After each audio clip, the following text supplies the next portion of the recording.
माढा लोकसभा निवडणूक लढणार नसल्याचं शरद पवारांनी स्पष्ट केलंय। कौटुंबिक पातळीवर एकत्र बसून हा निर्णय घेतल्याचं पवारांनी सांगितलंय। मावळ मतदारसंघातून पार्थ पवारांची उमेदवारी निश्चित मानली जाते। शरद पवारांची माढ्यातून माघार, नव्या पिढीला निवडणुकीत संधी देणार। पार्थ पवारांना मावळमधून उमेदवारी। शरद पवार माढा मतदारसंघातून निवडणूक लढवणार याबाबत चर्चा सुरू होत्या। मात्र या चर्चांना पूर्णविराम देत माढा मतदारसंघातून निवडणूक लढणार नसल्याचं पवारांनी स्पष्ट केलंय। कौटुंबिक पातळीवर एकत्र बसून हा निर्णय घेतल्याचं पवारांनी सांगितलंय।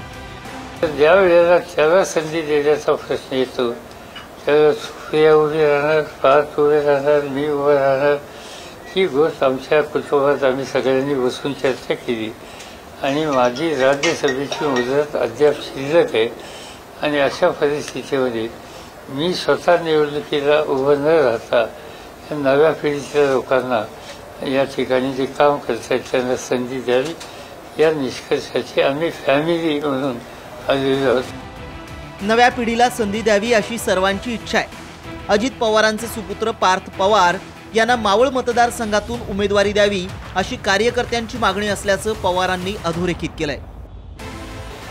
यापूर्वी आम्ही ती जागा दोनदा घालवलेली, त्यामुळे ती जागा जिंकण्याच्या संबंधीची स्थिती या नव्या पिढीच्या उमेदवाराला पुढे केलं होईल असा विश्वास आमच्या सगळ्या सहकार्यांना सुद्धा वाटतो आणि त्यामुळं आमच्यामध्ये पक्षामध्ये अशा या निर्णयापर्यंत आम्ही येतोय की या नव्या पिढीच्या उमेदवाराला संधी द्यावी।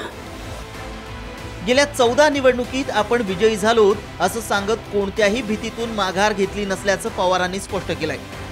माढ्यातून विजयसिंग मोहिते पाटील यांना उमेदवारी देणार का या प्रश्नावर याबाबत लवकरच निर्णय घेतला जाईल असंही पवारांनी सांगितलंय। पवार निवडणुकीच्या रिंगणात उतरले नसले तरी पार्थच्या माध्यमातून पवार घराण्याची नवीन पिढी राजकारणाच्या रिंगणात उतरणार हे स्पष्ट झालंय। अमोल कविटकर, साम टीव्ही, पुणे।